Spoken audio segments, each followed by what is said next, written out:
comme chaque soir, vous avez carte blanche sur Europe 1 pour nous parler de vous et de tout ce qui fait votre vie. Alors je vous invite à appeler dès maintenant le 39 21 où vous serez accueillis par Clémence et Assiba sous l'œil du maître de cérémonie, Philippe Chartier, qui réalise cette émission. Et à tout moment, vous pouvez intervenir pour nous faire part de vos réflexions par SMS au 7 21 21 code nuit ou par courriel sur le site internet de l'émission dublanche.europe1.fr. Et si vous souhaitez parler avec un auditeur ou une auditrice, lui apporter votre soutien, partager ensemble vos expériences de vie, eh bien vous pouvez également jusqu'à 1h composer le 39 21 qui est le standard d'Europe 1 et le standard de l'émission. 39 21, je vous attends. Jusqu'à 1h sur Europe 1, Caroline Dublanche.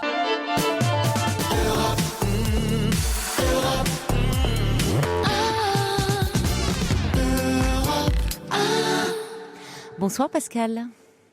Bonsoir Caroline. Je suis très content de vous avoir en ligne et parce que je vous écoute tous les soirs, quasiment tous les soirs. Merci beaucoup. Donc je suis également très ému, avec un peu de trac.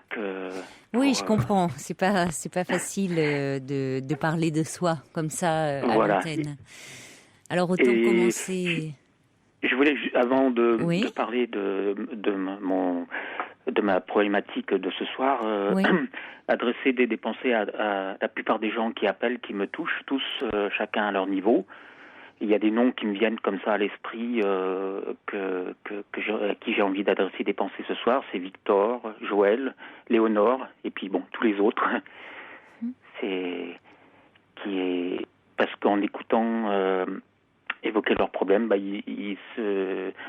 je pense qu'ils apportent leur confiance et on partage quelque chose avec eux de très fort, quoi, et c'est des personnes à qui je pense comme ça, de façon parfois fugace, de façon parfois approfondie. Oui. Voilà, j'avais envie de dire ça avant de... Oui, alors vous avez bien fait, oui, parce que c'est vrai que, comme vous dites, sans les connaître, on est à un moment comme ça, on partage quelque chose d'important de leur vie, quelque chose de fort, oui, et c'est vrai qu'on peut repenser longtemps après un témoignage. Et quelque part, parfois, ils nous aident, enfin, moi, de par... par le courage parfois avec lequel ils affrontent leurs difficultés d'existence, les uns et les autres, dans leurs problématiques diverses. Alors c'est vrai que moi ce soir, par rapport à ce qu'on entend souvent, j'ai envie de dire que ce ne sont que des questionnements qui me mettent pas, je veux dire, en péril alors je vais essayer d'expliquer ça le plus simplement, même si c'est un peu compliqué. Voilà, j'ai divorcé récemment après une séparation de 2 ans. C'est pour ça que hier, il y a un monsieur qui... le thème du break hier soir a été assez omniprésent dans plusieurs témoignages. Témoignages, tout à fait. Et je crois que c'est vous-même qui avez dit, puis vous avez été rejoint en cela par d'autres personnes qui ont pris la parole au cours d'autres appels, en disant que les breaks souvent c'était assez rare que les gens se remettaient ensemble ensuite après un break, et je suis plutôt d'accord avec ça pour l'avoir vécu. Moi, j'ai eu un break de 2 ans qui s'est terminé par un divorce aussi. Et ce qui est un peu particulier dans mon histoire, c'est que nous avons divorcé tout en nous aimant. Et ce qui parfois est difficile à comprendre, c'est un peu une source d'interrogation pour moi en ce moment, c'est qu'on peut se séparer, divorcer, tout en s'aimant. C'est-à-dire, qu'est-ce qui faisait alors que la vie ensemble n'était plus possible? On n'a pas pu avancer ensemble parce que d'un certain nombre d'obstacles se sont dressés. Oui. C'était pour tous les deux un remariage. Hein, c'était pas nous avions déjà un vécu, nous avions déjà des enfants de nos premières unions respectives. Et nous avons eu du mal l'un et l'autre, peut-être plus moi encore que mon ex-épouse, à trouver un équilibre entre le statut, le rôle de mari ou de femme, et le statut de père et de mère. Et pour ce qui me concerne, parce que c'est moi qui parle ce soir, je pense que le père l'a emporté sur le mari. Hein. D'ailleurs, elle me l'a explicitement dit en disant que elle était plus face à un père qu'à un mari. Vous avez de jeunes enfants? Non, c'était des enfants qui étaient en fin d'adolescence, mais il y a eu quand même chez une de mes filles un cap très difficile, oui, où je me suis énormément impliqué, beaucoup impliqué, parce que c'est un cap qui s'est terminé en correctionnel pour ma fille, donc il y a eu quand même un cap, ça a été particulièrement éprouvant, hein, ça nous a beaucoup chahuté. Et mon épouse, donc la belle-mère en l'occurrence, a été c'est beaucoup impliquée et moi elle m'a beaucoup aidé dans ce cap difficile, mais je pense qu'au final ça l'a épuisée aussi. Voilà, et ce dont je peux pas lui en vouloir, hein, c'est et suite à ça, donc je me suis peut-être énormément impliqué pour la situation qui en a suivi. J'ai voulu, même si l'expression est un petit peu grandiloquente, mais j'ai voulu remettre ma fille dans le droit chemin, disons. Hein. Donc, oui, on peut comprendre que vous soyez jeté à corps perdu dans ce sauvetage-là, enfin, que vous ayez été complètement absorbé et que votre couple en est pâti. Enfin, c'est compliqué. Oui. Vous êtes resté marié combien de temps? 5 ans. 5 ans, oui. Oui. Une très belle histoire. C'est une histoire dont les beaux moments sont très nombreux. Hein,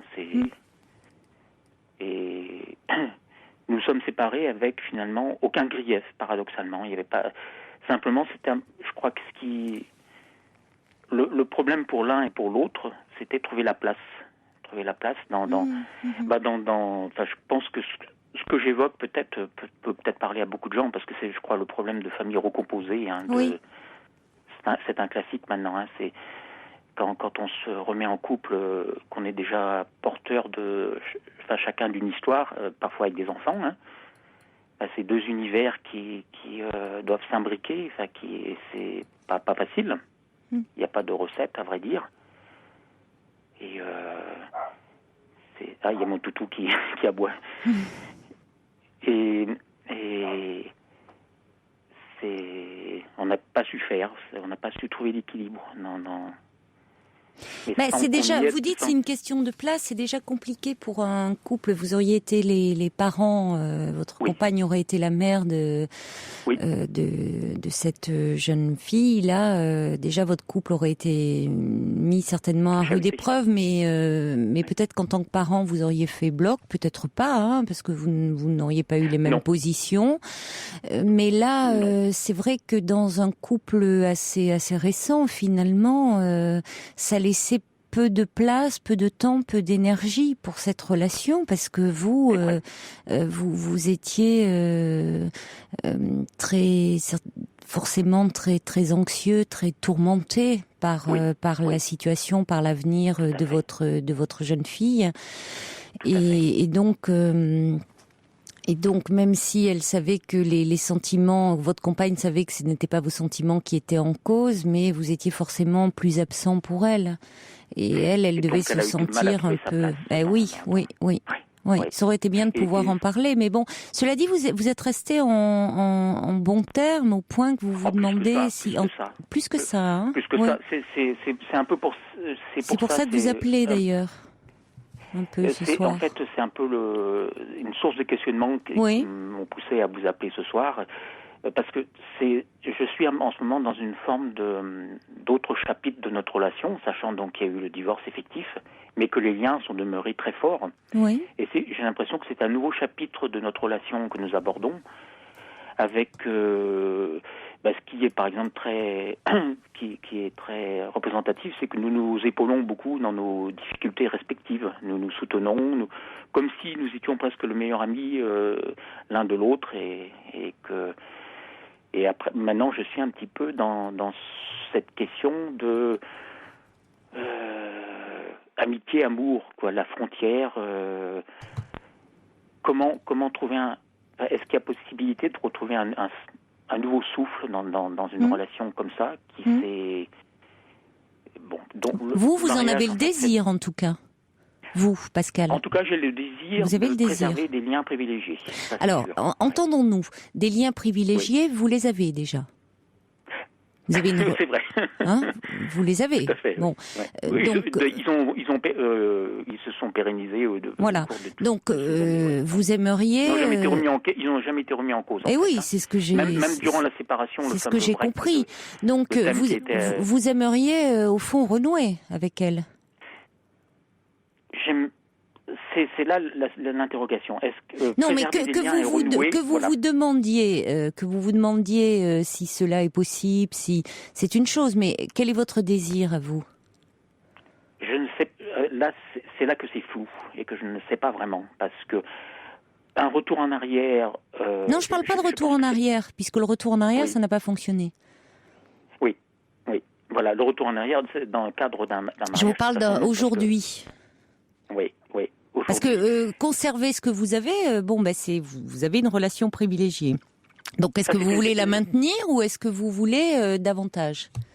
Au rang des certitudes, parce que ce qui prédomine, c'est plutôt des doutes, mais il y a quand même quelques certitudes. Là, au rang des certitudes, il y a effectivement ce souhait de pérenniser une relation que tous les deux nous trouvons très belle, parce qu'il y a beaucoup de confiance, beaucoup de tendresse, beaucoup de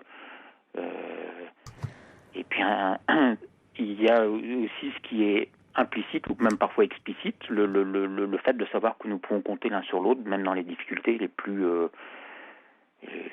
grandes difficultés, quoi, ce qui pourrait toucher la maladie. Nous savons que nous pouvons compter l'un sur l'autre, quoi. Bon, est-ce que vous doutez de son désir à elle? Non. Non, mais de son désir éventuellement de reprendre une relation avec vous? Non, je sais que son sentiment à mon égard est demeuré intact, quoi. Ça, bon, alors... Parce que le divorce, il y a toujours un des deux ou une des deux qui est à l'initiative de la démarche du divorce ou de la séparation, et en l'occurrence, c'était moi. Et donc, il y a celui ou celle qui choisit et l'autre qui subit, quoi. Alors, ce que je ne comprends pas bien, c'est au fond, c'est quelle est votre demande? Parce que tout ce qui est, vous dites, de tendresse, vous savez que vous pouvez compter l'un sur l'autre, ça perdure. Oui. Donc, qu'attendez-vous de cette relation? La demande, si un regard extérieur par rapport à ma situation, comment dire Non, parce que si votre question c'est est-ce qu'on peut trouver un nouveau souffle à une relation après un divorce, c'est le sens de ma question, ouais. Mais ça veut dire renouer. Sachant que la réponse en même temps, je sais que la réponse est en moi, ça c'est sûr. Hein, mais est-ce que vous pensez que après un divorce, un second souffle n'est pas de l'ordre d'une utopie? C'est un peu... Non. Il y a des couples qui sont passés par cette phase où ils ont dû aller, Ils sont allés jusque devant un juge aux affaires familiales, ils ont dû divorcer et finalement ils se sont retrouvés quelques années plus tard et ils se sont bien retrouvés. Ça existe, hein. Ça existe. Oui, ça existe. Et vous pensez que non, il faut quand on parlait du break hier, c'était autre chose. Le break, je disais que souvent, c'est une façon, c'était par rapport à la rupture, c'était pas dans la possibilité de retrouvailles, c'était le fait qu'on parlait de break plutôt que c'était une façon détournée de ne pas prononcer le mot rupture. Oui. C'était pas la même chose. Là, on parle plutôt de. Oui. Oui, tout à fait. Mais par rapport à votre question, il y a des couples qui retrouvent un nouveau souffle après un divorce. Hein. Oui. En établissant d'autres règles, peut-être. Ah, évidemment. C'est-à-dire que si c'est retrouver la relation passée, ça veut dire qu'ils vont retrouver les mêmes obstacles. C'est ça, parce que rétablir quelque chose d'autre, ça ne veut pas dire forcément renouer avec le passé. Non, parce que sinon, ils se sont séparés du fait du passé. Oui. C'est qu'il y avait quelque chose qui ne fonctionnait pas bien. Là où vous dites, vous dites que vous étiez vous davantage sur le mode parent que sur le mode amant. C'est ça. Bon, alors il se trouve que ça a été aussi conjoncturel dans la mesure où à ce moment-là, votre fille allait très mal. C'est ça, et que la situation a évolué favorablement depuis. Et que, voilà, il se trouve que mes enfants sont amenés à s'émanciper aussi, parce que maintenant, ce sont des jeunes gens qui ont dépassé, qui sont entre 20 et 25 ans, donc qui dans un avenir peut-être assez proche en tout cas, c'est aussi le sens quand on éduque des enfants, c'est pour que un jour ils quittent le nid dans les meilleures dispositions. Et je pense que c'est ce qui va probablement se produire. Donc le paysage autour de nous a évolué. A évolué, oui. Donc ça compte aussi. Ça compte aussi, tout à fait. Il a évolué aussi, parce que votre fille a grandi, puis aussi certainement parce que vous vous êtes beaucoup occupé d'elle à ce moment-là. Donc, vous voyez, il n'y a pas non plus à regretter. Vous avez été très présent quand il a fallu. Oui. Hein ? Oui. Alors ça, à un moment, elle vous a dit que vous étiez plus père, mais à ce moment-là, il le fallait aussi. Bon, c'était comme ça. Oui. Donc c'est pas comme si elle vous reprochait des choses en tant qu'homme vis-à-vis d'elle, femme.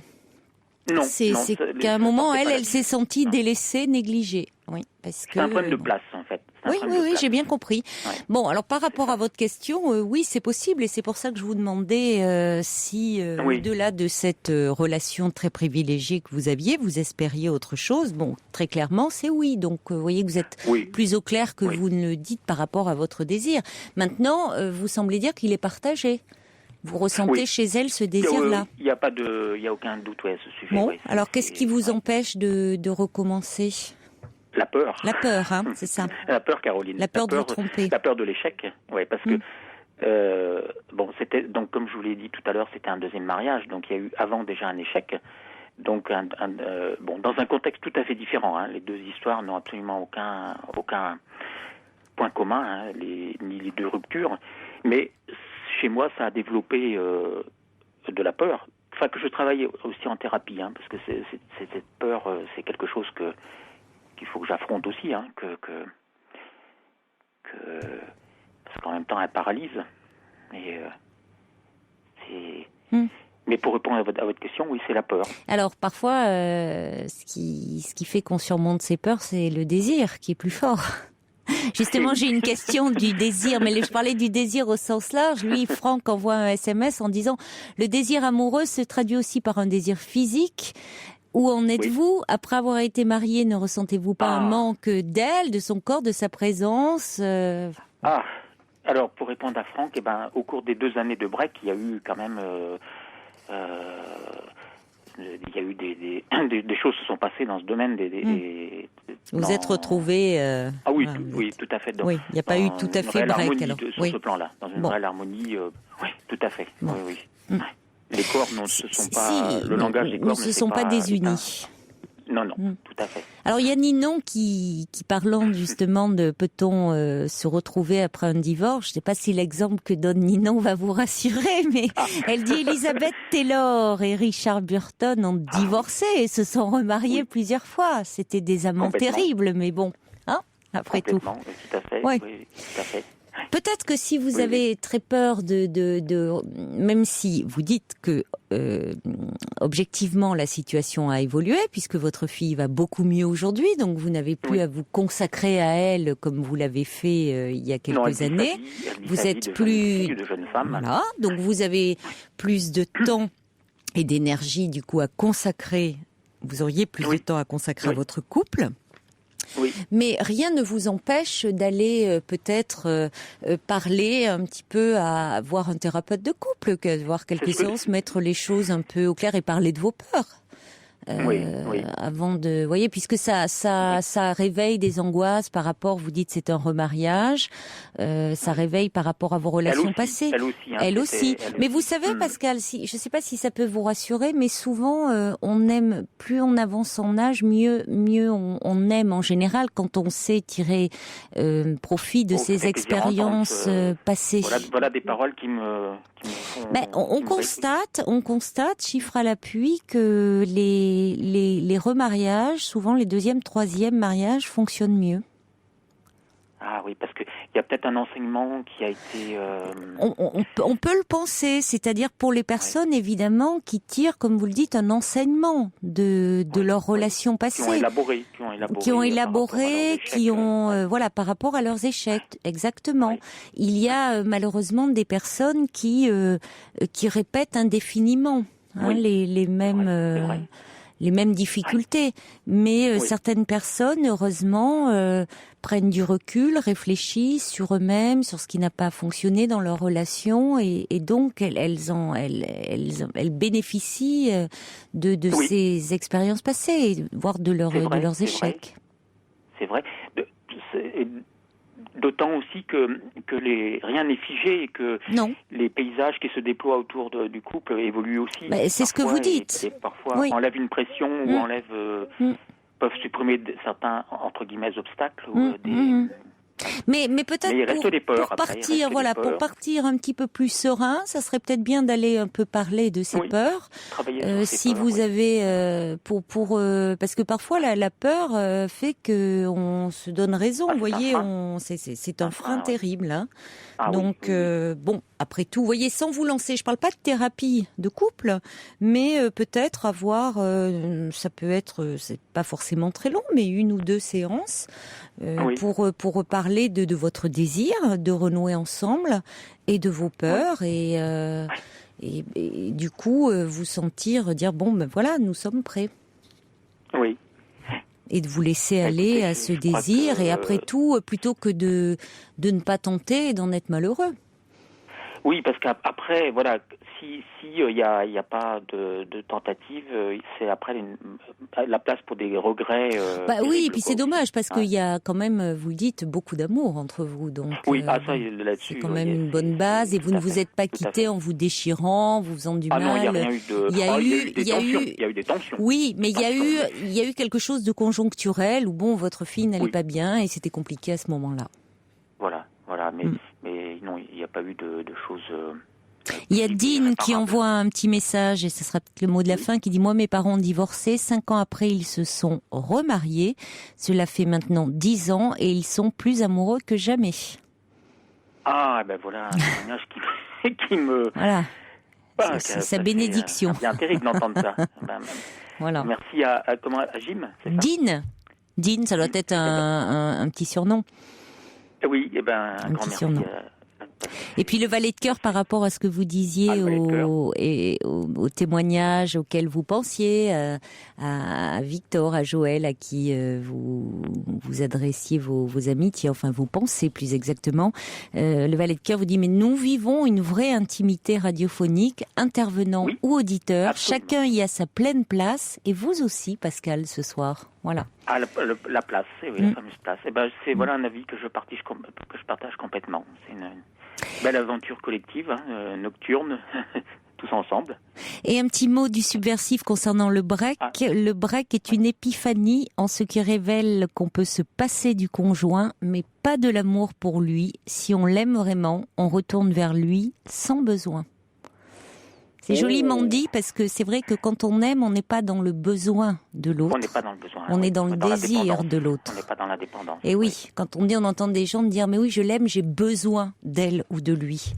Est-ce vraiment de l'amour ? Parce que vous prononcez le mot. Là, on est dans la dépendance. On a besoin de manger, on a besoin de boire, or, dans l'amour, c'est désirer l'autre, mais désirer pas seulement, je pense pas du désir au sens physique du terme, mais le désir, c'est-à-dire apprécier, goûter, savourer la présence de l'autre, mais savoir aussi pouvoir s'en passer, c'est-à-dire être bien avec soi-même, mais vraiment goûter et savourer la présence de l'autre, voilà, sans en être totalement dépendant.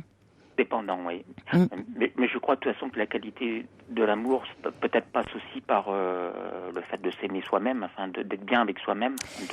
Ça contribue à avoir une relation plus apaisée, plus sereine et du coup être moins dans une demande, un peu dans la revendication vis-à-vis de l'autre. Beaucoup de difficultés dans la relation amoureuse viennent de là, de nos frustrations, de nos angoisses, qu'au fond on projette sur l'autre ou cet autre qui ne répond jamais à nos exigences et au lieu de chercher finalement à les satisfaire un peu par nous-mêmes ou à combler nos attentes. Tout à fait. En même temps, si on était totalement comblé, on ne se tournerait pas vers un autre. Donc il faut toujours un peu de vide. Voilà. Oui. Bon, écoutez, je vous remercie beaucoup, Caroline, pour c'est moi qui vous remercie. Et aussi à tous les témoignages qui m'ont tous éclairé chacun à leur manière. Un petit mot de Nelly qui dit « On sent, Pascal, que vous avez très envie de reconstruire et je vous encourage à le faire. » Voilà. Elle a raison, Nelly. Eh bien alors, plein de bonnes choses à vous, Pascal. Au revoir. Merci beaucoup et puis à bientôt. À bientôt. Au revoir. Pour rejoindre Caroline Dublanche, appelez le 39 21, 34 centimes la minute. David Hallyday et Laura Smith, on se fait peur. On accueille maintenant Camille. Bonsoir. Bonsoir Caroline. Bonsoir Camille. Déjà merci d'avoir pris mon appel. Oui, je vous en prie. Parce que là je suis carrément tout seul dans mon problème et puis. Bon, alors on va le partager ensemble en espérant que vous vous sentez un peu moins seul du coup. Bon, je suis pas tout seul, je suis avec Pacha. Pacha c'est mon chat. Enfin, ah bon. Ouais. Donc Pacha est au courant. Ouais, Pacha il est avec moi. Oui. Bon, moi je vous appelle parce que là je suis complètement paumé quoi. Oui. Qu'est-ce qui se passe? Bon, en fait, ce qui s'est passé c'est que il n'y a pas si longtemps que ça, j'ai terminé ma journée de travail et j'étais boire un verre au café et j'ai rencontré mon oncle. Et bon, on s'est vu, on a discuté et puis bon, à la fin de la discussion, il m'a dit bon, tu viens à la maison, tu viens boire un verre et tout. J'ai dit bon, allez, vas-y. Bon, j'étais pas trop partant parce que lui, il vit dans le dénuement mais le plus total. Mais bon, je l'aime bien. Dans le fond, je me suis dit bon, allez, on y va. Bon, arrivé chez lui, ça se passait bien, et puis on a parlé d'un sujet épineux, quoi. On a parlé de ma mère. Puis, la discussion allant, il a dit des mots que j'ai pas du tout appréciés, quoi. Parce que comme j'expliquais à la standardiste, ma maman, elle m'a eu très jeune. Oui. Et puis mon père... mon père, il n'a jamais trop assuré quoi dans l'histoire et bon, elle a fini par se suicider quoi. Puis un manque de peau, bon, c'est moi qui l'ai découvert quoi. Et puis on a continué à discuter de ça. Et puis au bout d'un moment, je lui ai dit écoute, on va stopper là parce que ma maman avait des problèmes d'alcool. Oui. Et elle avait arrêté de boire avant de me reprendre, parce qu'avant de me reprendre, j'ai un petit peu été à droite à gauche, quoi. Donc elle avait carrément stoppé l'alcool. Vous étiez dans des foyers, dans des familles? Juste avant son décès, j'étais placé dans la famille, quoi. D'accord. Et lui, justement, cet oncle dont vous me parlez, c'est un oncle du côté paternel ou maternel? Maternel. En fait, il était marié à la sœur de ma mère. D'accord. Et, en fait, lui, c'est un courageux, hein, il travaillait beaucoup.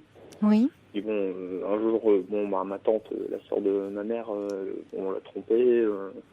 Elle est partie avec un autre homme, puis l'autre homme, en l'occurrence, c'était son meilleur ami à lui. Donc lui, il n'a pas accepté, il est tombé dans l'alcool. Et bon, son boulot, il a carrément fait n'importe quoi. Son boulot, ça s'est stoppé. Mais on n'a jamais coupé les ponts. Je veux dire, avec mon grand-père. Je veux dire, mon grand-père, c'était son beau-fils, mais on n'a jamais coupé les ponts avec lui, quoi. Moi, c'est resté mon oncle parce que je le connaissais depuis que je suis né. Donc, et on a commencé à parler de ma maman. Mais bon, lui, quand il est tombé dans son alcoolisme, forcément, avec ma mère, comme ma mère a des problèmes avec l'alcool, ils ont fait plusieurs Java ensemble, quoi. Et comme ma mère a complètement stoppé l'alcool, comme on habitait dans la même ville, lui, il revenait sans cesse avec une bouteille. Moi, j'étais plus jeune à l'époque. Mais il revenait sans cesse avec une bouteille. Bon, Mireille, vas-y, et tout. Bon, j'ai déjà vu ma mère carrément péter des plombs sur lui, quoi. Lui dire, écoute, maintenant tu dégages, c'est bon. Moi, j'ai stoppé l'alcool, c'est bon. Bon, à des moments, c'était même violent.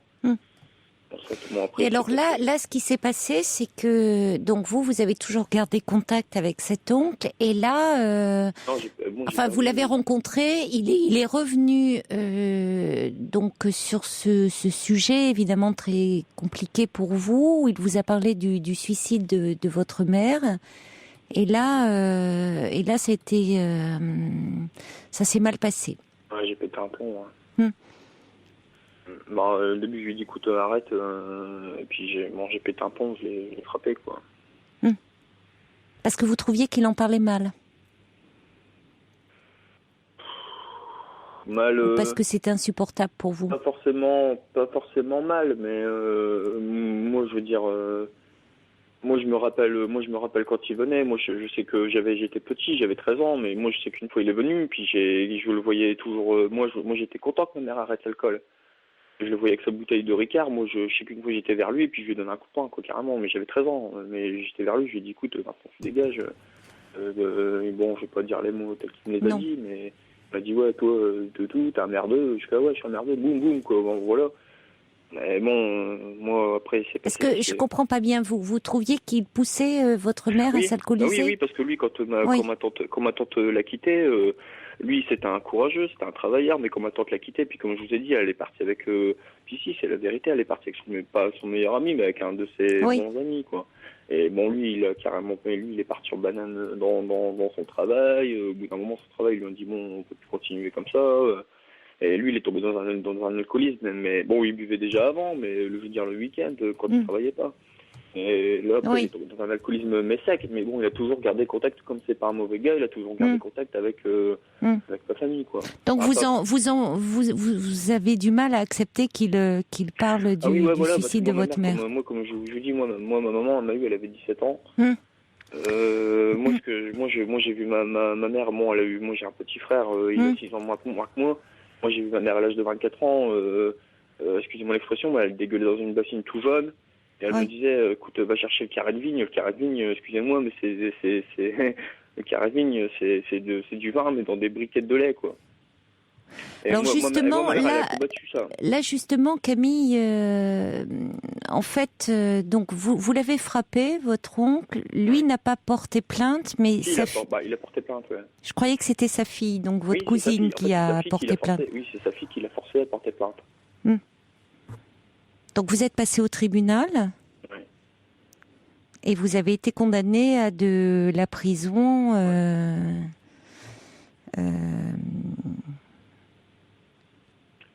Ferme, dont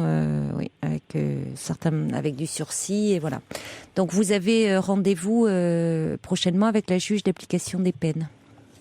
Non, je suis déjà passé. Vous l'avez déjà vu. Ouais. puis bon, ça s'est mal passé. Bon, elle arrivait un petit peu à la bourre, elle croyait qu'elle bossait pas. On était une vingtaine dans son couloir, parce que quand on passe au correctionnel, juste après, on passe dans son bureau, puis arrivé dans son bureau, bon, personne. Puis les personnes qui passaient au fur et à mesure, ça s'accumulait. Et puis, bon, arrivé là-bas, c'était vite et bien fait, quoi. Je veux dire, moi, je suis passé avant-dernier. Les personnes qui passaient avant moi, c'était 2 minutes, quoi. 2 minutes chrono, quoi. Et puis, bon, ça s'est pas trop bien passé. Bon, moi, j'avais accepté ma peine, hein. Et puis arrivé dans le bureau, moi, elle m'a dit, la juge de l'application des peines m'a dit, bon, vous êtes né en 84, vous êtes violent. J'ai dit, attendez, madame. Non, mais écoutez, vous êtes violent, vous êtes en 84, vous êtes jeune, vous êtes violent. Attendez, madame, il y a des circonstances. Hein. Oui, non, vous êtes violent. Bon, là, je vais pas trop parler parce que c'est bon, quoi. Donc, du coup, à la fin de l'audience, elle m'a dit, moi, je mets la peine d'exécution. À la fin de l'audience, à la fin du rendez-vous. Vous n'aviez pas d'avocat ? Si, j'avais une avocate. D'ailleurs, mon avocate, franchement, merci, quoi. Oui. Si, franchement... Elle a pu prendre la parole, expliquer... Bah, le problème, en fait, c'est que, bon, j'en ai pas trop parlé au standard, c'est que c'est la deuxième fois que ça m'arrive, quoi. C'est que la première fois, c'était chez ma tante, on a encore parlé de ma maman, puis, bon, j'ai encore pété un pont, et... Oui, mais ça montre bien, Camille, qu'il y a quelque chose qui... Enfin, c'est forcément, ça reste quelque chose... cet événement... tragique, et il y a quelque chose d'insupportable que vous ne... C'est ce qui déclenche chez vous, c'est cette violence, en fait, hein, de la mort de votre maman, comme vous dites, dans ces circonstances-là, est insupportable, et ça déclenche, ça a été extrêmement violent pour vous. Et du coup, ça déclenche cette violence. Mais parce que c'est d'abord cette violence-là, vous l'avez vécue comme une violence. Parce que après, ce qui s'est passé à ce moment-là est, je pense, de l'ordre de l'insupportable. Donc ça réveille chez vous des pulsions que vous ne contrôlez pas. Et il faudrait, je pense, certainement que le juge d'application des peines vous a parlé de la nécessité d'un suivi, psychologique. C'est pas le juge d'application des peines. Hein. Moi, le procureur, en fait, il a compris. Moi, j'étais content parce que le procureur, là où j'habite, bon, il a une réputation de faire bien son travail. Et moi j'étais content parce que à l'issue de l'audience, bon, j'ai vu qu'il était compréhensif et tout. Il m'a dit moi je vais condamner Monsieur Mérès parce que les faits de violence. Ne donnez pas de nom de famille, hein. Comment ? Pas de nom de famille. Ouais, bon, c'est pas grave. Si, mais moi j'y tiens. On ne donne qu'un prénom. Bon, j'ai rien à cacher. Non, mais c'est pas rien à cacher. J'y tiens. Hein, sinon, voilà, et c'est pour vous. Hein, c'est voilà, on ne donne pas de nom de famille. On ne donne pas d'identité, oui, c'est pour vous, c'est pour que vous ne soyez pas identifiable. Excusez-moi, mais c'est dans les... Non, mais c'est pour vous, hein, je vous le dis, on me donne un prénom, voilà, uniquement. Ouais. Bon, il m'a dit, cette violence... Donc Camille, oui. C'est intolérable. Et il m'a dit, bon, moi je vais condamner M. Mérès à 2 mois de prison ferme, mais bon, avec le juge d'application des peines, on verra si on peut lui mettre le bracelet, quoi. Comme je vous ai expliqué, bon, j'ai déjà eu ça avec ma tante, avec mon autre tante. Oui, mais au-delà du bracelet, qui sont ça la sanction, c'est-à-dire pour que vous ne fassiez pas la prison et que vous ayez le bracelet électronique, est-ce que on vous a conseillé la nécessité d'un suivi psychologique ? Oui, mais voilà, je voulais en venir. Moi, j'en ai déjà vu un. Hein. Parlez bien dans le combiné, Camille, parce que je vous entends pas bien à certains moments. Allô ? Oui, parlez bien dans le combiné. Ouais, moi c'est pareil, je vous entends, mais en sourdine. J'ai déjà eu un suivi. Mais bon, un suivi de 18 mois, j'ai vu le psychologue 2 fois, et il m'a dit aucune nécessité de le revoir après, quoi. Ça m'étonnerait. Attendez, madame, je comprends pas. 2 fois en 18 mois, c'est très peu, hein. Oui, c'est très peu. Vous l'avez vu dans quel cadre ? Dans le cadre de, comme je vous ai déjà expliqué, c'est que j'ai déjà eu une affaire comme ça. Oui, mais vous l'avez vu, c'était dans le cadre c'était en prison, c'était dans un CMP, c'était à l'hôpital, c'était où? Non, au SPIP. Au SPIP, c'est le service d'approbation au service pénitentiaire. En fait, j'ai déjà fait un repas avec ma tante. Bon, il faudrait voir quelqu'un après maintenant à l'extérieur. Que vous soyez suivi quand vous ayez été incarcéré, c'est une chose. Mais si vous voulez, compte tenu de votre histoire, Camille, perdre sa mère comme ça, si jeune, c'est un traumatisme majeur. La perdre dans ces circonstances-là, ça rajoute encore beaucoup de souffrance, parce que même si elle s'est suicidée parce qu'elle était dans une énorme souffrance, vous avez pu le vivre comme un abandon. Surtout qu'auparavant, vous avez déjà été placé dans la famille.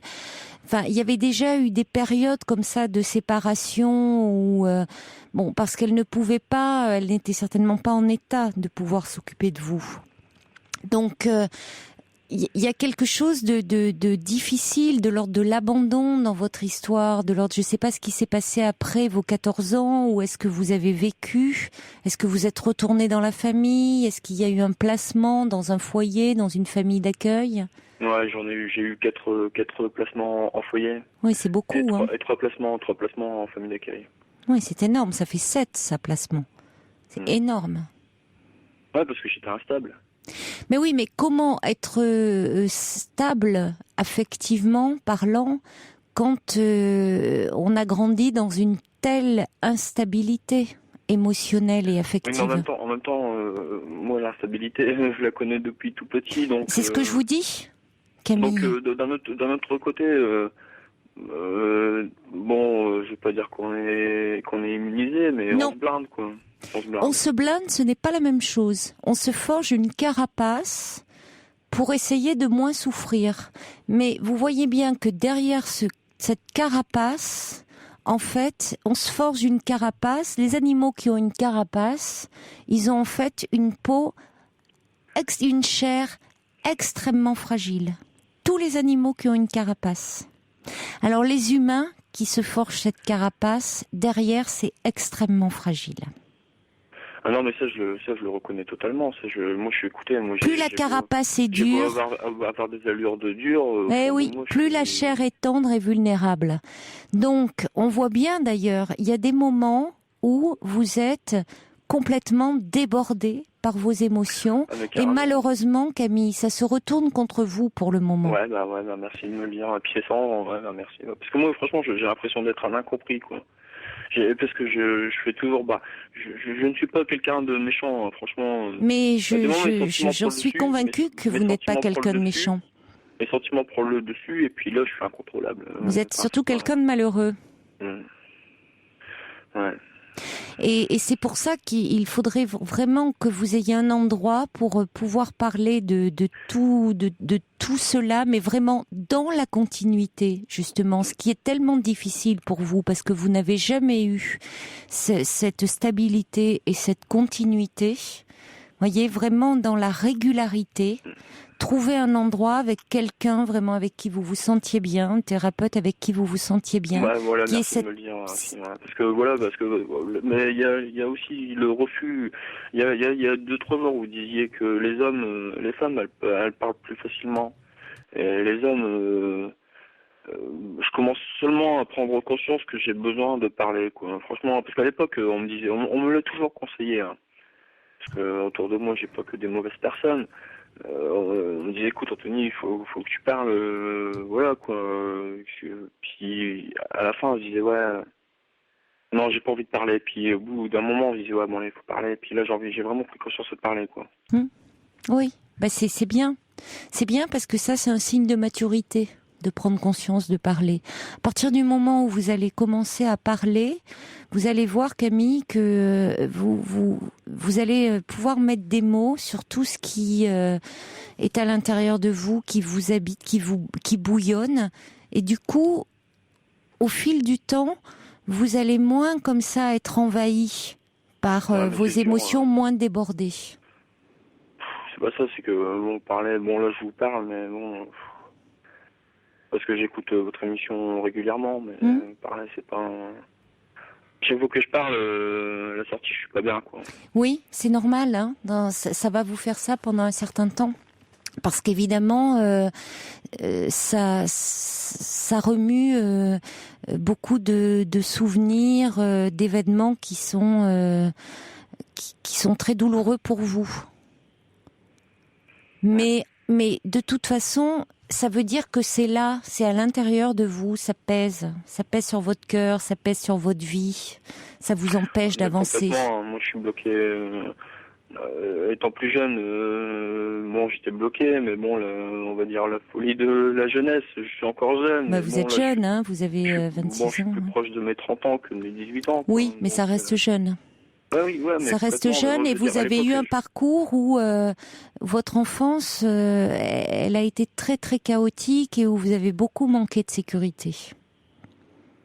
Donc toute cette, je comprends que ces paroles de la juge vous aient marqué quand elle vous a catalogué comme violent, mais elle a un dossier, comme vous dites, il y avait du monde, il fallait faire vite. Elle s'en tient aux faits, c'est la justice. Donc elle voit que voilà, il y a eu des coups portés, il y a forcément une sanction. Mais la violence, Camille, elle tombe jamais du ciel. Ça veut pas dire que je la justifie, mais la violence, elle est souvent le fruit d'un héritage, et souvent quand il y a de la violence comme ça, c'est que vous, là en l'occurrence, vous réagissez à quelque chose, à une histoire qui vous a fait violence. Alors, ça ne la justifie pas, parce que vous voyez bien que de toute façon, c'est un cercle vicieux, c'est un engrenage, et qu'aujourd'hui, ça se retourne contre vous. Donc, à un moment, il va falloir prendre soin de vous et dire, je veux arrêter avec ça. Parce que c'est finalement être au fond, dans une forme d'autodestruction. Carrément. Écoutez, moi, je voulais revenir par rapport à ça. Moi, tous les ans, regardez, là, cette année, je me dis, bon, allez, je vais tout mettre à zéro. Tous les ans, c'est toujours la même chose. Ça revient là, franchement, j'en ai marre, quoi. Franchement. Mais il faut, Camille. J'ai jamais eu d'idée noire, quoi, mais là. Là, ouais, c'est compliqué. Là, ça me saoule, quoi. Franchement, j'ai un petit frère que j'aime énormément, parce que, heureusement qu'il est là, parce que, franchement, comme vous dites, la violence, je suis pas quelqu'un de méchant, dans le fond, hein, parce que. Mais j'en suis convaincue, Camille. Vous n'êtes pas, mais oui. Je lui rendrai, quoi. Mais c'est vrai qu'au fond de moi, j'ai de la, c'est de la haine, mais pas de la haine envers les gens, de la haine envers moi-même, de la haine envers... Oui, mais je crois que c'est surtout, vous avez beaucoup effectivement de haine envers vous-même, beaucoup d'agressivité que vous n'arrivez pas à exprimer, beaucoup de colère, et c'est important que vous arriviez à la dire, Camille. Parce que à partir du moment où vous allez pouvoir la dire, même, vous savez, dans le cabinet d'un psy, on peut dire des horreurs, on peut dire des choses comme ça, on se censure pas. Avec les mots, on peut tout dire, mais surtout pas avec les actes, parce que ça se retourne toujours contre soi. Donc, à partir du moment où vous allez faire sortir de vous toute cette colère, toute cette douleur, en fait, toute cette haine dont vous parlez, mais surtout haine de vous-même. Parce qu'au fond, c'est aussi à vous-même que vous en voulez. Et c'est dommage, parce qu'il faut arrêter de vous détruire. Je vais vous lire quelques mots d'auditeurs qui vous écoutent attentivement pour conclure. Il y a le valet de cœur qui dit « Vous avez été déraciné, vous avez poussé hors sol, hors base, mais avec votre cœur que l'on devine très présent, tout vous reste ouvert. » Et puis il y a Marinette qui dit « La parole est la meilleure des solutions pour évacuer votre souffrance. » Ne la gardez pas en vous car elle pourrait devenir autodestructrice. Percez cette carapace dans laquelle vous vous enfermez votre douleur. Et puis, il y a Coco qui dit « Bon courage Camille, on sent surtout votre grande souffrance. » Quelqu'un qui dit « Accrochez-vous et allez consulter un thérapeute. » Et puis, le subversif qui dit « La peau se tanne sur de la chair à vif et la carapace se fait à proportion de la vulnérabilité dessous. Évitez la récidive en consultant. » Voilà. Il y a Nana qui écrit aussi en disant Camille est très émouvant, il est incroyable qu'on l'ait simplement puni sans se soucier du pourquoi de sa violence. Un garçon qui semble si insensible, intelligent, mérite qu'enfin il soit pris au sérieux et aidé. Oui, mais en même temps, c'est nécessaire qu'il y ait une sanction, parce que c'est de l'ordre de la justice. Et bon, mais sanction nécessite que derrière, il y ait aussi quelque chose de l'ordre de la réparation de votre histoire. Et ça, vous seul, Camille, pouvez le faire en acceptant vraiment de l'aide et un soutien psychologique. Donc vraiment, faites-le. Faites quelque chose vraiment pour vous et donnez-nous de vos nouvelles. À bientôt, Camille. Au revoir. Toutes vos confidences à Caroline Dublanche au 39 21. 39 21. 34 centimes la minute.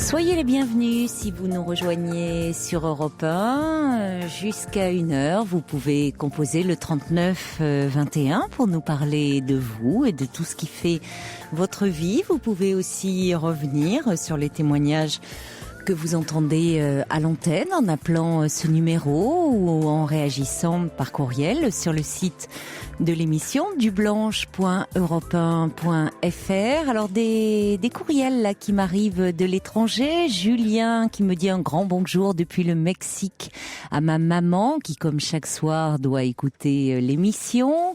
Nadia, elle nous écrit d'Algérie où elle est étudiante. Elle me dit j'aimerais bien un jour participer à votre émission.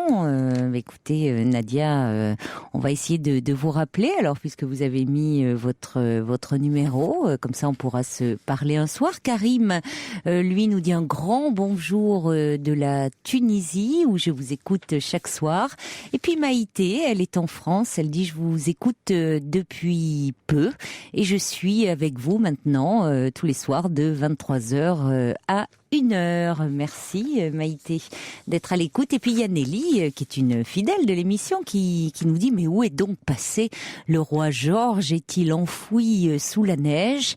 Écoutez, le roi Georges doit être enfoui sous sa couette, je pense. Il fait froid, très froid, et il doit se coucher tôt en ce moment, avec une bouillotte bercée par sa maman. C'est vrai qu'il n'était pas là. Sergio non plus, d'ailleurs. Sergio, j'espère qu'il n'est pas sur la route, lui, parce qu'il roule beaucoup, même la nuit, et qu'il n'a pas de difficulté avec la neige, ainsi que nos amis routiers. Il y en a beaucoup à l'écoute. Bon courage sur les routes en ce moment, c'est compliqué.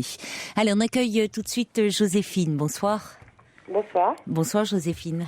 Je voulais vous parler d'un problème un petit peu scabreux. Scabreux? Ah bon? Oui, scabreux.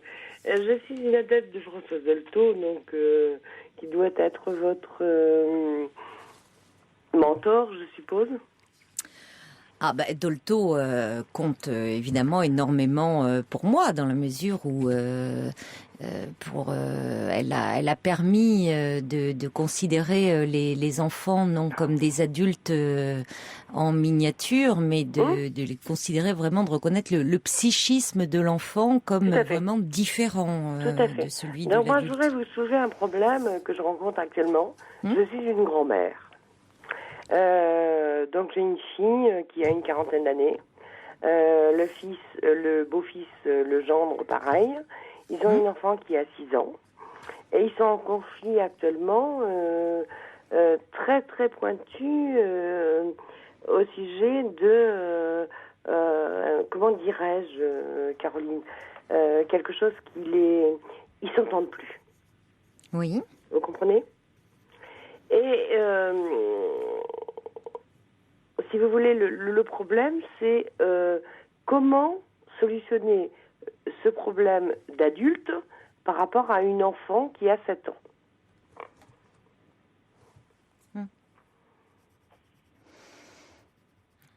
Ah, vous savez ce qu'aurait dit Dolto? Oui.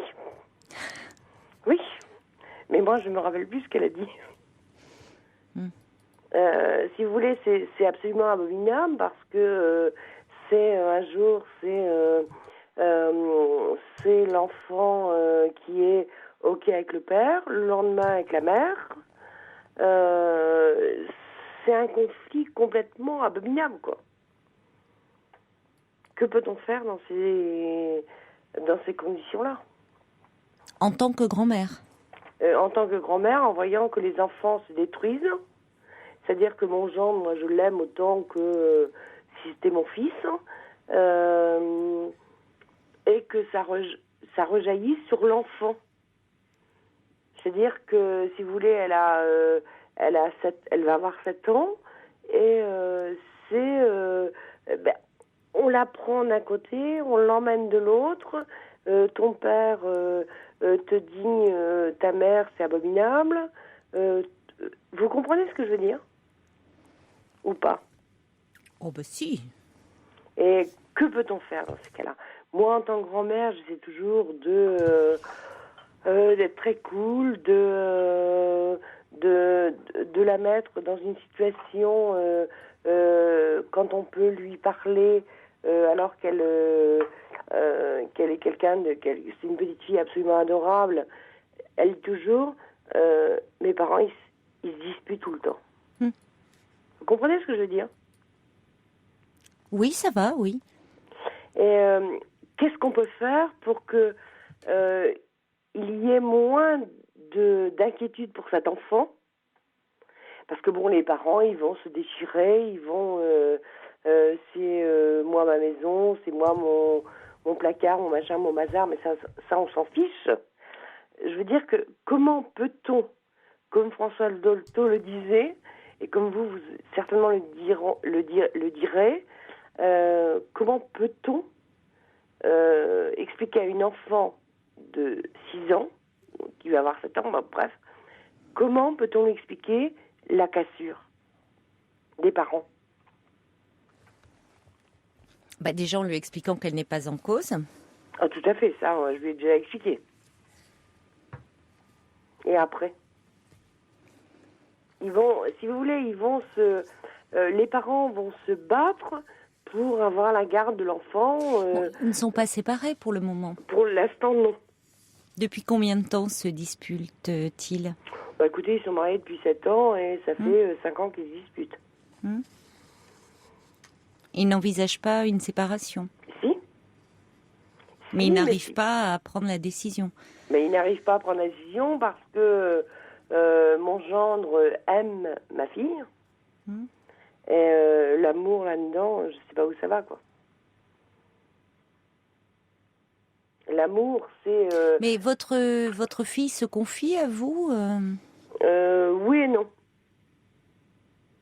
Donc vous êtes témoin de ces scènes ou comment C'est-à-dire que moi, je ne suis pas témoin des scènes qui se passent chez eux, mais nous avons des relations normales avec nos enfants. Oui. Donc, quand notre gendre vient, il est beau, il est intelligent, vous comprenez.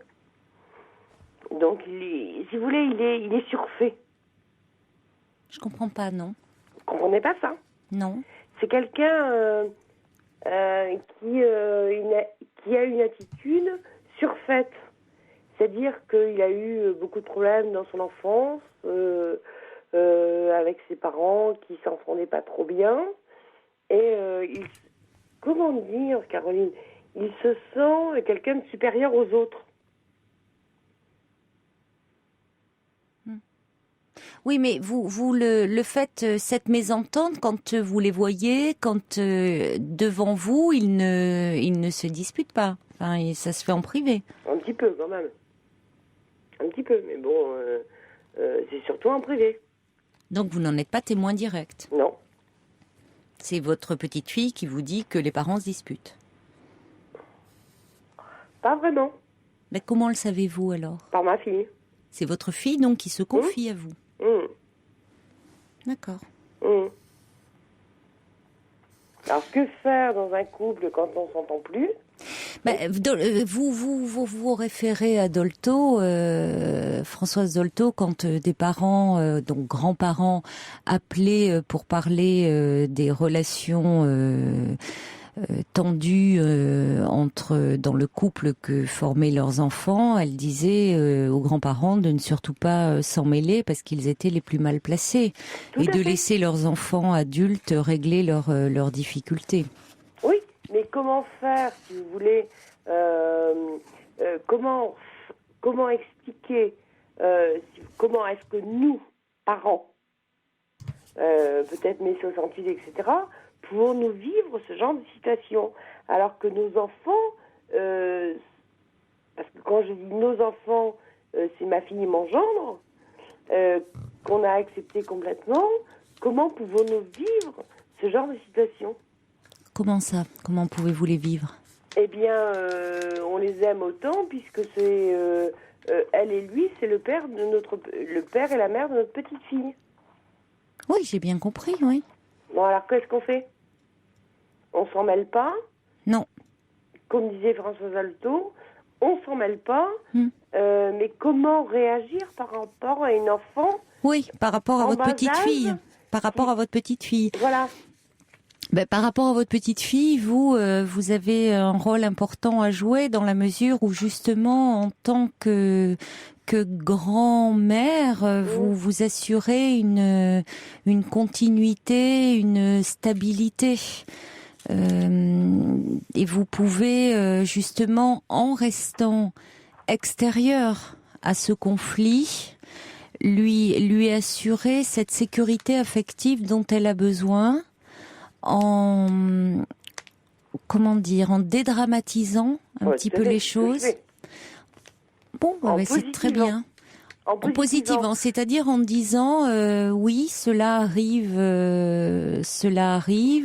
que les grands, et là c'est ton papa et ta maman, se disputent, mais tu sais, ça c'est des disputes de grandes personnes, et s'ils se disputent, c'est certainement pas à cause de toi, ma chérie, parce que oui, non, mais vous dites bien sûr, mais vous savez bien que les petits-enfants, eux, du haut de ces 7 ans, votre petite fille, elle peut s'imaginer que ça peut être aussi à cause d'elle parfois. Parce que l'éducation des enfants, notamment, peut être un sujet de conflit, entre autres choses. C'est évident. C'est évident que quand Caroline, quand un père et une mère se disputent, ça rejaillit sur les enfants. Mm-hmm. Et si vous voulez, je sais pas. Moi, je vous ai appelé un petit peu en tant que grand-mère et oui. Je me demande que faire, quoi. Quand votre fille se confie à vous en disant que en parlant de ces disputes très fréquentes, et puis vous dites que ça fait longtemps, ils sont ensemble depuis 7 ans et ça fait déjà 5 ans qu'il y a comme ça de grosses tensions entre eux. À ce moment-là, ce que vous pouvez faire, c'est lui dire pourquoi n'allez-vous pas parler tous les deux à un tiers, n'allez pas voir un thérapeute.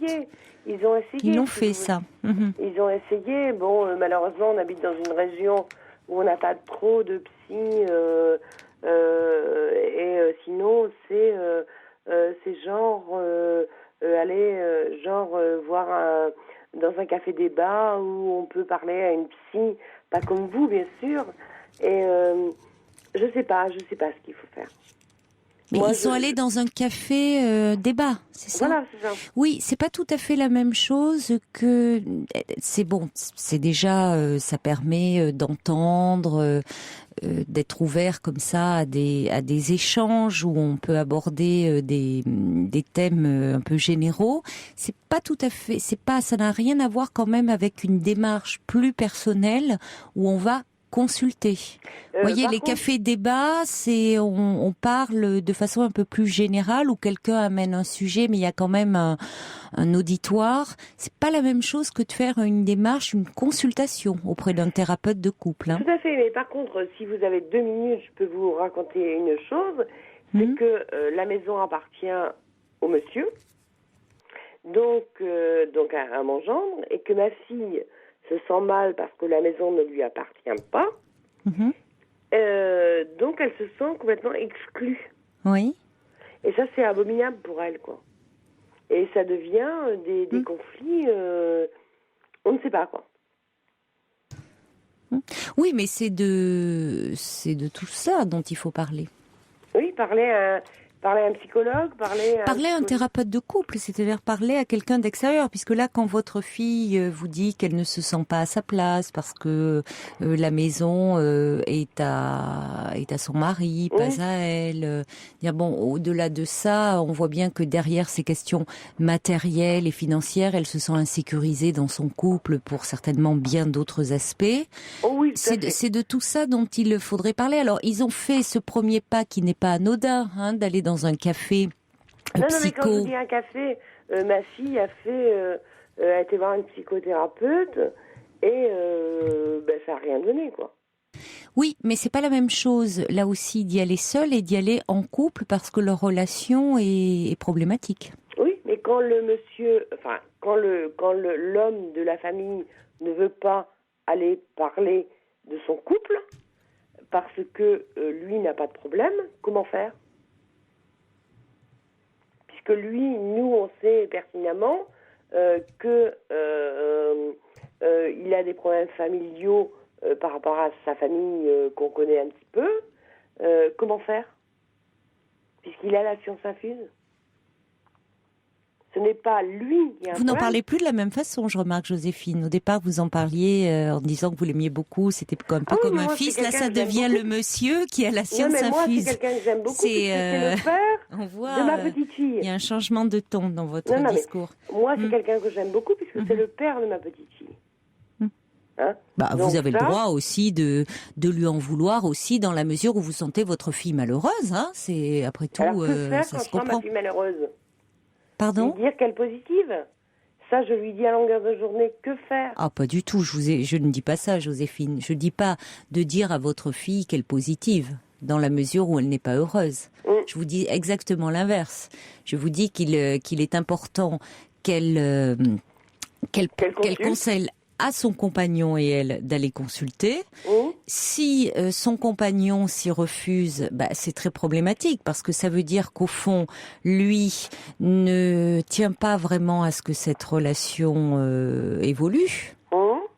Bon, alors effectivement, la démarche qu'elle avait faite dans ces cas-là, d'aller elle consulter, est tout à fait positive, c'est-à-dire que si lui n'y tient pas pour faire avancer, évoluer leur relation dans un sens ou dans un autre, après tout, elle peut, elle, de son côté, se faire aider pour savoir ce qu'il en est, c'est-à-dire pour avoir un avis tout à fait extérieur et pour pouvoir peut-être bouger et se dire qu'est-ce que je fais dans cette relation où je ne suis plus heureuse et malgré tout, je n'arrive pas à me séparer de cet homme. Ah, voilà Parce que c'est ça qui semble préoccupant dans cette histoire, c'est que c'est un couple qui est en souffrance, en difficulté, mais qui n'arrive pas non plus à se séparer. Bon, alors il y a cette petite fille de 7 ans, évidemment c'est un lien important, mais c'est vrai en même temps cette petite fille qui grandit au sein de ce couple très conflictuel. Donc votre fille peut tout à fait, si son mari n'accepte pas de faire une démarche, elle, de se faire aider de son côté. Parce qu'à ce moment-là, elle se positionnera différemment vis-à-vis de son mari. Donc ça peut faire quand même évoluer leur relation. En tout cas, elle, ça lui permettra quand même d'être certainement un peu moins en souffrance et de changer dans son comportement. Vous, par rapport à votre petite fille, c'est important de rester. C'est pour ça, d'ailleurs, c'est ce que disait Dolto, c'est de rester extérieur au conflit pour... Tout en étant intérieur. Vous êtes intérieur parce que vous faites partie de la famille, mais rester extérieur, c'est-à-dire ne pas vous mêler de la vie conjugale du couple, parce qu'au fond, on ne sait jamais très bien ce qui se passe et ce qui est en jeu dans un couple. Donc, leur dire à votre fille d'aller consulter, c'est à la fois quand même dire quelque chose. puisque vous ne pouvez pas, vous, la conseiller, vous pouvez être là pour elle, mais vous ne pouvez pas la conseiller parce que vous êtes évidemment trop prise dans l'affectif, puisqu'il s'agit de votre fille, de votre gendre et de votre petite fille, mais c'est déjà quand même dire quelque chose. C'est-à-dire, il y a quelqu'un d'extérieur qui peut, lui, être beaucoup plus à même d'aider. Tout à fait. Bon, quant à votre petite fille, justement, répondre, lui dire que bah oui, ses parents sont en difficulté, se disputent, qu'elle n'est en aucune façon responsable de cela. Ça, de toute façon, c'est tout à fait dans la logique des choses. Et laisser venir, répondre à chaque fois à ces questions. Tout à fait. Mais ne pas les anticiper. Ah, tout à fait. Écoutez, Caroline, je vous remercie énormément et merci pour votre émission. Mais je vous en prie. À bientôt. Au revoir, Joséphine. Au revoir.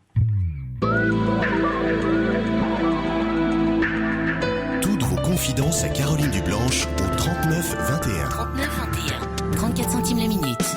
Money, Pink Floyd, voilà qui fait plaisir à Georges, qui me dit mais qu'est-ce qui leur arrive à la programmation? Mais vous savez bien qu'on programme toujours des morceaux comme ça mythiques, plus anciens, mais qu'on réécoute avec toujours énormément de plaisir. Ben oui, voilà Nelly.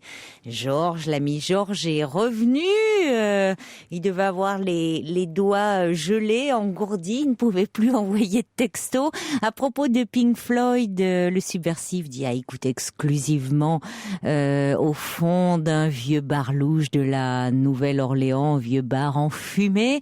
Puis Sergio est là aussi, vous voyez Nelly, il suffit de les solliciter. Ils sont un peu cabots ces deux-là. Il dit Monet, je prends, envoyez vos dons pour le Sergio Ton. Une petite pause, allez on y va Fifi. 39 21, 34 centimes la minute. Vous souffrez d'insomnie? Vous avez du mal à vous endormir? Vous nous intéressez. Situé en Alsace, Forenap Pharma recherche des personnes de 18 à 65 ans présentant des troubles du sommeil pour participer à une étude clinique. Vous serez entièrement pris en charge dans notre centre agréé et percevrez une indemnisation de 2 400 € plus frais de déplacement. Info 03 89 78 73 73 et sur forenap.com. Forenap Pharma, depuis plus de 20 ans au service de la recherche biomédicale.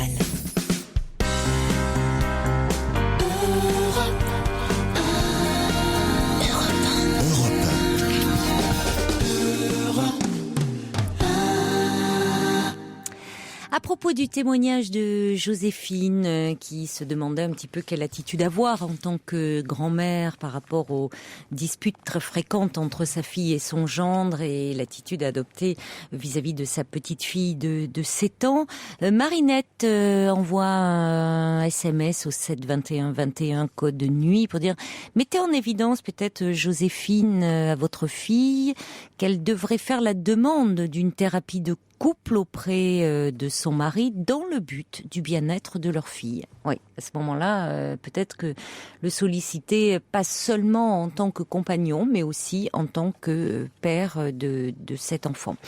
On accueille Jeff. Bonsoir Jeff. Allô ?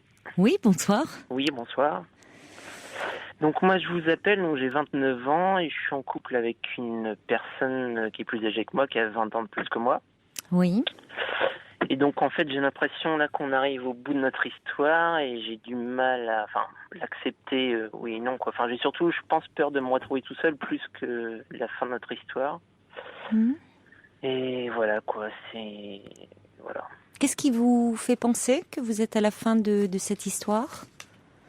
Parce que y a plus grand chose entre nous et puis on a eu une relation assez chaotique dans la mesure où on a eu pas mal de coupures, donc ça fait 2 ans et 10 mois qu'on est ensemble, pour précision, et donc on a eu pas mal de coupures, notamment deux gros breaks entre guillemets de 3 mois à peu près chacun.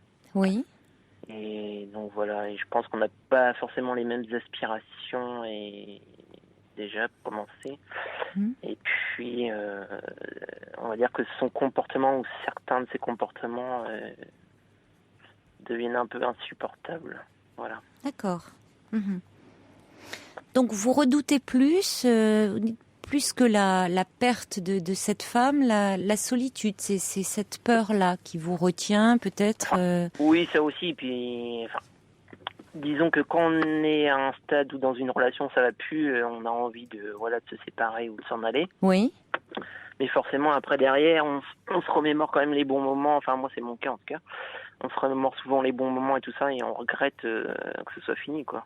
Donc, c'est aussi ça. Oui, il y a toujours un peu de nostalgie, de tristesse, de voir une histoire se terminer. Exactement. Toujours un peu difficile, hormis si on est dans la colère mais si ce n'est pas le cas, simplement comme vous dites, parce qu'on n'a plus les mêmes aspirations, parce qu'on évolue différemment, on est un peu dans cette nostalgie un peu douce amère là. Tout à fait. Et en plus, le problème c'est que je pense que au fond je l'ai jamais vraiment compris. D'une part parce que comment dire, elle a eu beaucoup de mal à croire en notre histoire et qu'on puisse avoir un avenir commun. Oui, de par la différence d'âge, vous pensez ? Oui, voilà. Oui, parce qu'en fait, elle a déjà eu une vie, donc elle a été mariée, elle a 2 enfants, voilà quoi. Donc, elle me disait toujours que oui, un jour j'aurais envie d'avoir des enfants ou des choses de ce style quoi. Donc c'était un peu, déjà j'ai dû beaucoup lutter contre ça et voilà. Et puis d'autre part aussi, par moment, je sais pas pourquoi, elle se met à être distante et complètement froide envers moi, comme si je n'existais plus. Et donc ça, j'avoue, ça m'a beaucoup cassé moralement, psychologiquement, on va dire. Notamment, un exemple tout simple, c'est au mois de juin dernier, là. Donc on habitait déjà ensemble, plus ou moins. J'étais souvent chez elle, donc on peut dire qu'on habitait ensemble. Oui. Et donc, c'était son anniversaire, et donc, je devais l'éloigner de l'appartement pour que sa fille prépare son anniversaire, voilà, quoi. Et donc, je l'emmène avec moi, tout ça, on commence à avoir une discussion, et là, comme d'habitude, elle remet en cause, en fait, notre relation, en se disant, justement, si elle se demandait si on avait de l'avenir ensemble, de toute façon, c'était toujours une remise en cause permanente, donc, voilà. Donc après, on se dispute à propos de ça et tout ça. Voilà. Et puis, donc je l'ai ramené et je suis pas rentré, je suis pas allé à l'anniversaire. Puisque, vu que quand on se dispute comme ça, elle est complètement distante et complètement froide à mon égard, je me voyais pas, non seulement j'aime pas trop les réunions de famille, bon, ça d'une part, mais en plus, avoir, et être dans un état d'esprit comme ça avec cette personne-là, quoi. Donc finalement, je l'ai laissé, et comme je lui ai dit après, au cours d'une discussion qu'on a eue, je sais pas, tu m'aurais même pas envoyé un texto pour me dire, écoute, c'est trop bête, on fait la fête, on fête mon anniversaire, reviens, voilà, on fait la paix, voilà quoi, par exemple. Mais au mois de juin, c'était déjà difficile entre vous ? Au mois de juin, on en avait cassé déjà de janvier à mars, voilà, donc après on s'était remis ensemble, mais... En fait, je pense qu'il y a eu beaucoup trop de cassures et beaucoup trop de choses pour que ça puisse continuer bien, quoi. Non, parce que peut-être que déjà elle sentait que vous aussi vous posiez des questions et que du coup, vous voyez, l'éloignement est consécutif à cela, hein. Oui, bon, de toute façon, ça sert pas grand-chose aujourd'hui de comme vous dites, de revenir. Je comprends, c'est un peu inévitable de refaire un travelling arrière sur votre histoire. Mais l'important aujourd'hui, Jeff, c'est plutôt ce que vous dites, c'est-à-dire que vous n'avez pas les mêmes aspirations. Donc, je ne sais pas quelles sont vos aspirations justement vous aujourd'hui. Eh ben, je le sais pas moi-même. Donc, alors, qu'est-ce qui vous permet de dire que vous n'avez pas les mêmes ? Oui. C'est pas ça, c'est qu'on était bien ensemble, mais comme elle remet toujours en cause notre relation, je vais vous donner un exemple tout simple. Ça faisait quelques mois qu'on était ensemble. Voilà, on se voyait tous les 2-3 jours parce qu'au début, comme sa fille habitait encore chez elle, elle voulait pas que on se voit tout le temps et que je vienne chez elle ou quoi que ce soit. Bref. Et je sais pas, au cours d'une discussion, comme j'étais venu quelques fois chez elle, voilà, j'avais dit que j'aimais pas ça, ou de son mobilier, ou de son canapé, ou de sa poubelle. Bref, des choses toutes bêtes, quoi. non mais c'est tout bête, hein. Et donc elle me disait, oui, si t'aimes pas. Non, je ris pour la poubelle, parce que après tout, le canapé, bon d'accord, mais la poubelle, c'est pas décisif dans le paysage, quoi. Non, mais justement. Ouais. C'est son état d'esprit, c'était vu que t'aimes pas ça chez moi, comme c'est moi qui les ai achetés, que ça fait entre guillemets partie de moi, c'est-à-dire que tu m'aimes pas. Donc vous voyez quand même le. Oui, c'est excessif parce que. Oui, c'est curieux qu'elle réagisse. Oui, elle s'est sentie rejetée quand vous avez dit ça. Ce qui est fou, c'est qu'elle se sent agressée. Elle s'assimile pas à son canapé. Vous pouvez ne pas avoir les mêmes goûts en matière de décoration, sans pour autant, ça n'empêche pas les sentiments que vous avez pour elle. C'est ce que je me suis tué à lui dire, mais apparemment ça rentrait pas. Donc. Enfin bref. Oui. C'est un style, je pense que. Elle manque un peu de confiance en elle, certainement, malgré. Vous voyez, peut-être que vous vous êtes dit, elle est plus âgée que moi, mais ça montre, ça témoigne certainement. Elle s'est sentie agressée. Bon, cela dit.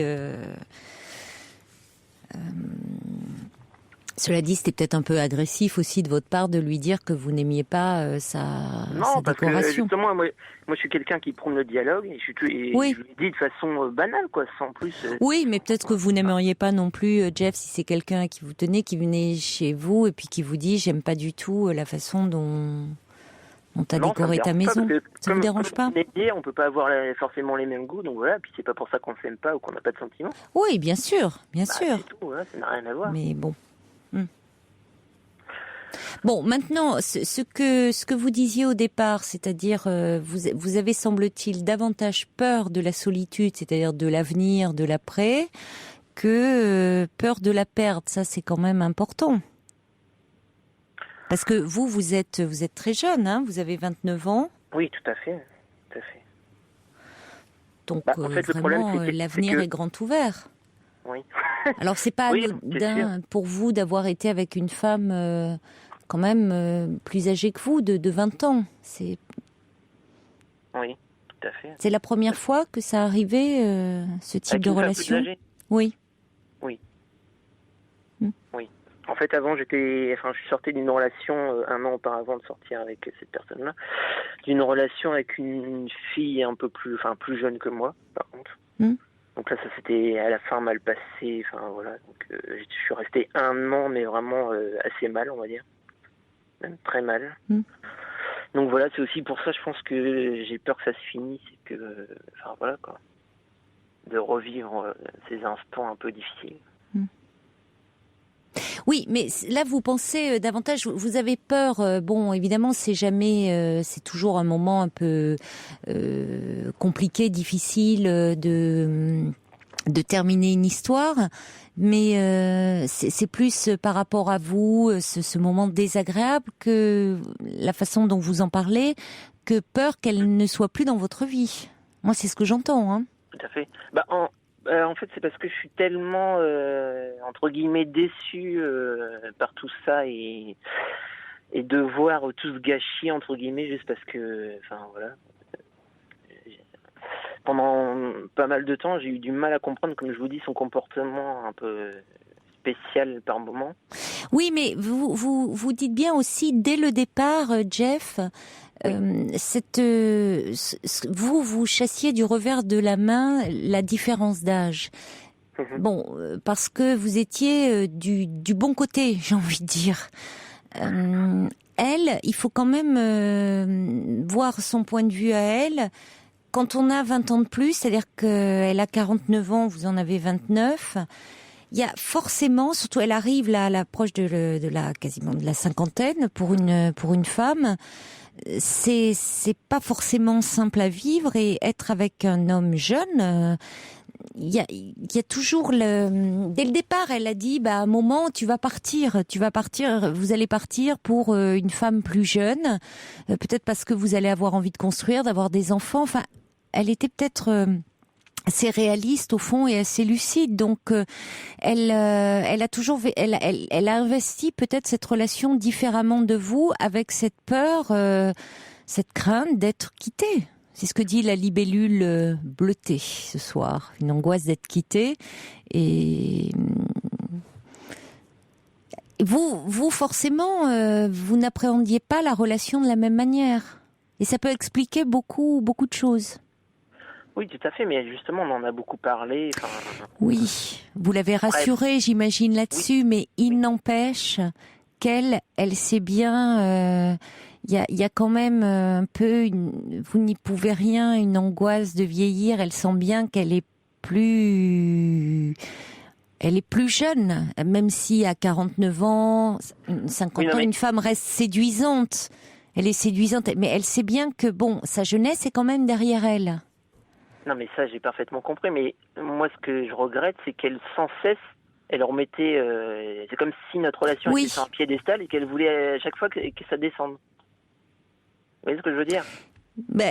Après, je comprends qu'elle ait peur. Je pense qu'il devait y avoir beaucoup de peur, oui. Et que du coup, elle s'est peut-être pas autorisée à vivre cette histoire. Avec beaucoup de mal, apparemment, oui. Ben oui. Bon, alors maintenant, la question est de savoir, moi j'essaye de peut-être vous faire entendre un peu son point de vue. Maintenant, la question, c'est si vous avez pris la décision de partir, j'ai envie de dire pour vous comme pour elle, il s'agit pas de faire traîner en longueur quand on a pris la décision, parce que après, c'est finalement douloureux, hein.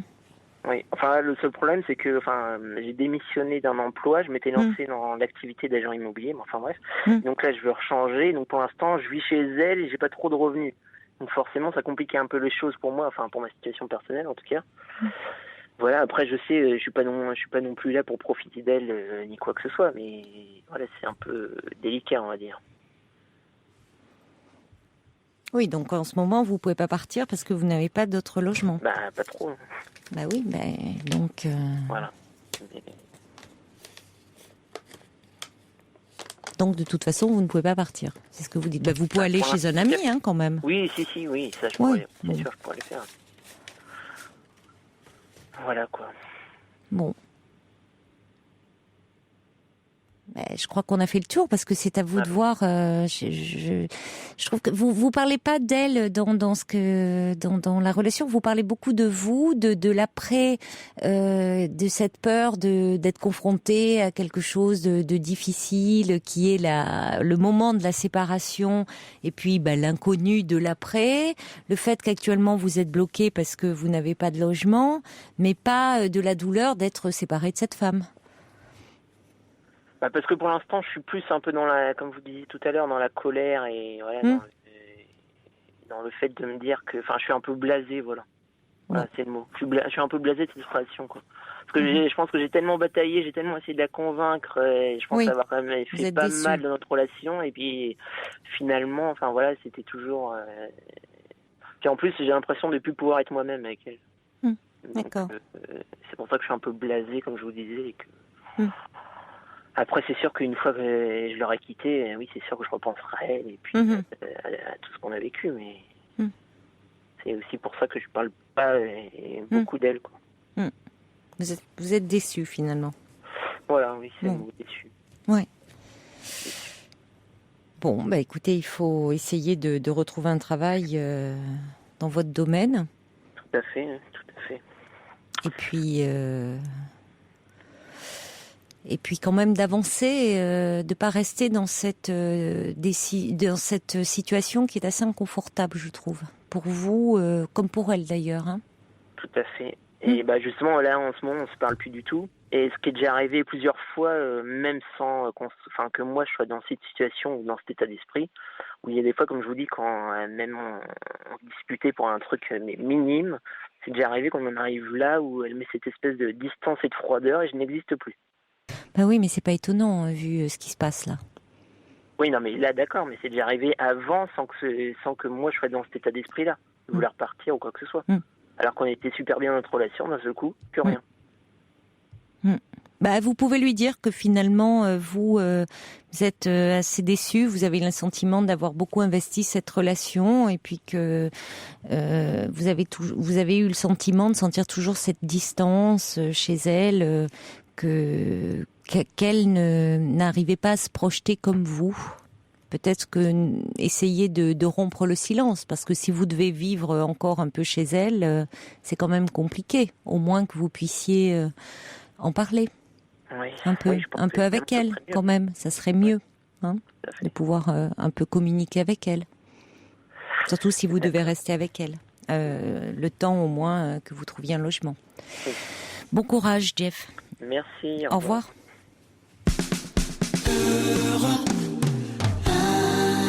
Un petit mail de Gingembre qui revenait sur l'histoire de Camille, qui dit « J'ai été très touchée par son désir de rompre la spirale de sa vie. Il semble chercher à étouffer la violence qui s'empare de lui parfois. Il est urgent qu'il puisse faire confiance en quelqu'un de professionnel. Ne pas attendre l'anniversaire pour faire quelque chose de neuf, comme disait Camille. Chaque instant peut nous renouveler. » Gingembre dit « Désolée, j'arrive après. Je me suis battue contre la technique, mais je suis bien avec vous tous. Merci. » Alors on accueille maintenant Patrick. Bonsoir Patrick. Bonsoir Caroline. Et bonsoir.